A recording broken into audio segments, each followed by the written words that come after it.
Transforming betrayal. How do we transform betrayal? This is a big ask. This is a really rich and challenging part of the human story. Many of us experience this at some point over the course of our lives. The feeling of someone we know, someone we trust, letting us down, not living up to perhaps their highest or even a sense of certain decency, and we become the unwitting victim of that betrayal or those actions. And then, of course, on the other side, we also propagate the betrayal. We may propagate it ourselves. We may be the betrayer. We may have betrayed someone in some way. There are many levels to betrayal. There are small betrayals, and then there are big, huge ones. So how do we transform it? Well, obviously we have to consider the field of forgiveness. The field of forgiveness, that's the question here. That's the purpose of betrayal, you could even say. So let's start with that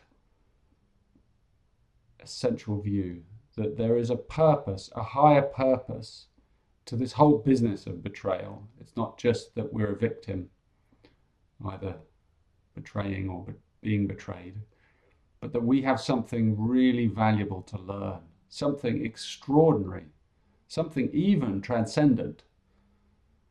So I'd like to invite you to look at betrayal as an opportunity and as even a gift, even though it won't feel like that, probably.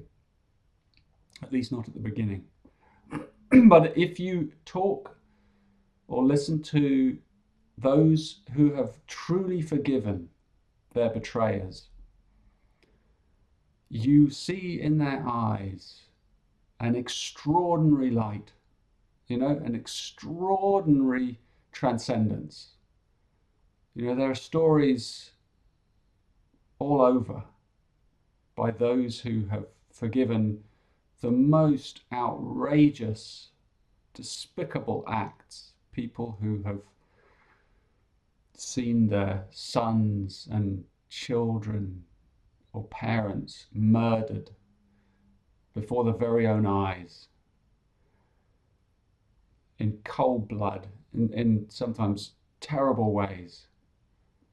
And then there are people who have managed to forgive those acts, truly in the heart of hearts, and have even taken those betrayers into their lives in some way. I'm thinking of that story of Gandhi, when confronted in the violence, in the turbulent times when the Muslims and the Hindus were fighting and battling it out, and how a Muslim came to him distraught that he'd killed a child, a Hindu child. He'd murdered a child, and he himself was a father. And Gandhi sat him down and empathized with him. This man was in a terrible state, as you can imagine. He'd realized the vastness of the act that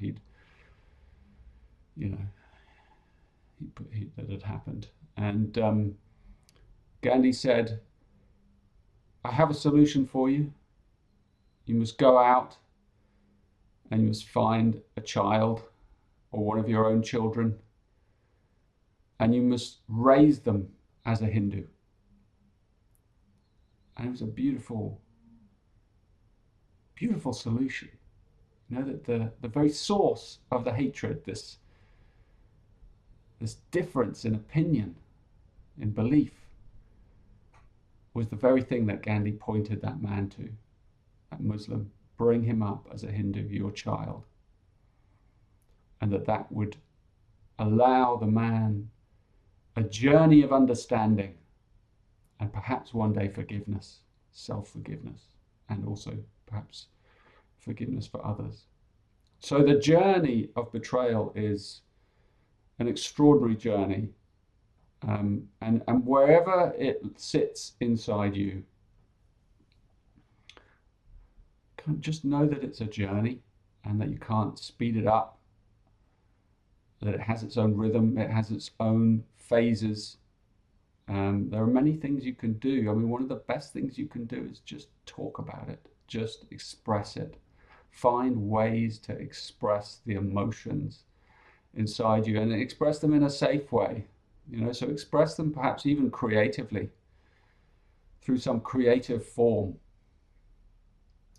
And really let them out onto the page, or onto the easel, or through your physical activity.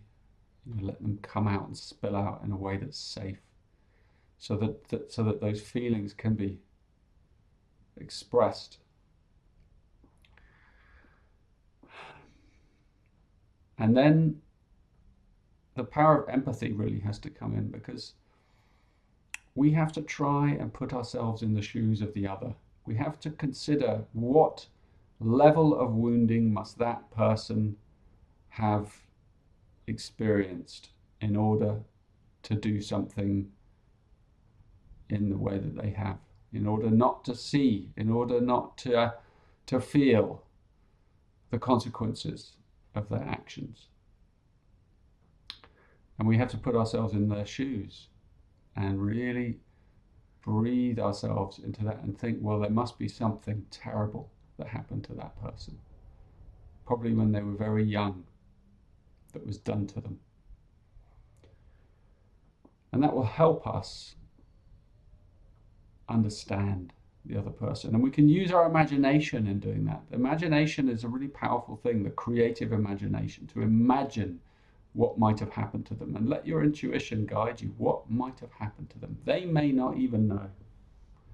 Many times things are done to us when we're very young, very, very young.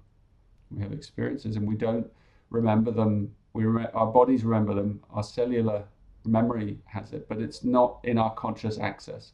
So we behave according to those wounds, and we don't even know why sometimes we behave in the way we do. And our hearts have closed, and so we live out these same wounds that have been propagated upon us. And this path of betrayal, whichever side you're on, it's a path into this wounding, into this core human wounding. It's a lifetime's journey. A deep betrayal is a lifetime's journey to learn to forgive, to really ease yourself into that forgiveness. And it requires an act of will. You've really got to want to let go. Because if you're holding on to that, it just festers inside you. If you can't find the forgiveness at some level inside you, if you can't let that person go at some level, if you can't empathize, then you're going to carry that your whole life as a hook that connects you to that person. So if you want to be truly free of that person and that act, you have to let it go. And so that alone, that realization should supply you with the will to follow the journey, to seek help, guidance, empathy in someone else, solace, someone you can listen, who will really listen to you, someone who will really help you. Perhaps they're professional, perhaps they're just a deep, big-hearted person, wise person. We all know someone like that, and or most of us. And I'll counsel to go and talk to them, and they may help you frame things in a different way. Often it's the people who've suffered and healed their suffering who are the greatest healers. So the ones who are vulnerable. If you find someone who feels vulnerable and strong as well, who's also, then that's a really good person to share these burdens with, and if they're willing to go there with you. So yes, it's quite a journey, and but it's an amazing journey, whichever side of the fence you're on. You know, if you are the one who has betrayed, I mean, I speak from experience in this realm. I have betrayed people. I've betrayed those I love in various ways in my life. And obviously, from that side, you have to find self-forgiveness. And in a way, one of the best forms of, I was going to say revenge, you know, like if you are the betrayed, the best form of revenge is to forgive the other person. If you are the betrayer, you have to let go of being forgiven by the other. You know, that is not a requisite for your journey. It would be a wish, of course. You would wish to be forgiven. But it's not up to the other person to forgive you. It's up to you to come through that guilt, that shame, that process, that journey, let it go, move on, forgive yourself.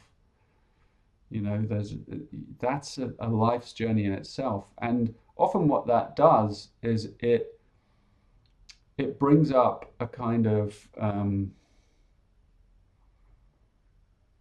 don't know, a journey where you really wish to better yourself.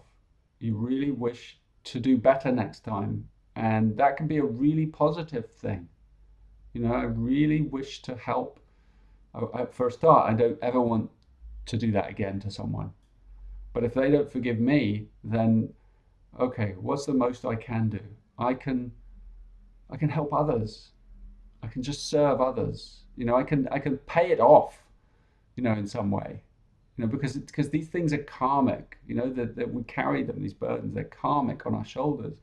And so you can actually pay it off through benevolence, through goodness, through serving the whole in some way. And in that sense, every betrayal can lead to something beautiful, can lead to grace. It really can lead to grace. And if you're the betrayed, then yes, to be free of that act, to be free of that memory, you know, to forgive that other person. What a revenge that is, you know? What a revenge. And for them to know you've forgiven them.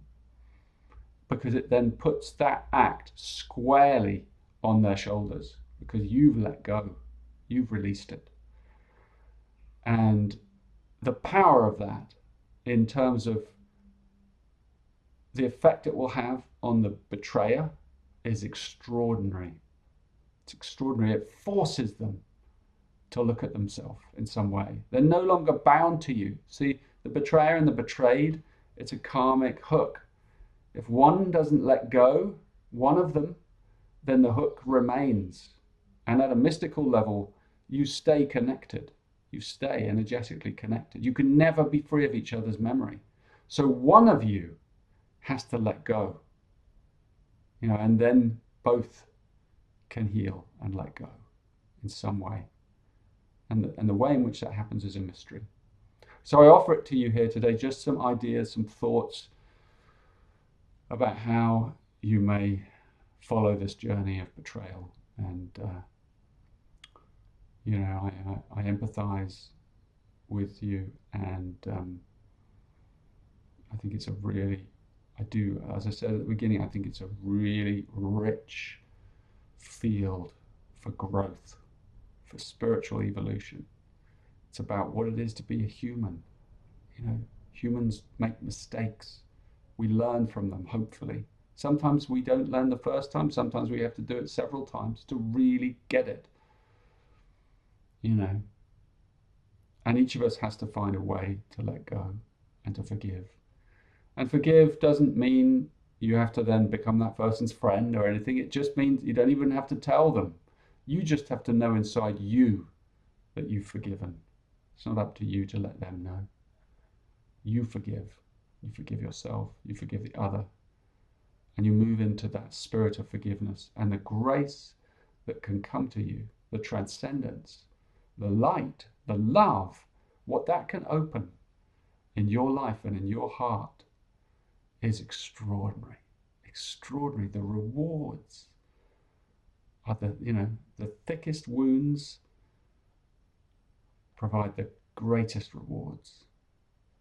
So, yeah, good luck in your journey. I wish you well, and I wish you much grace.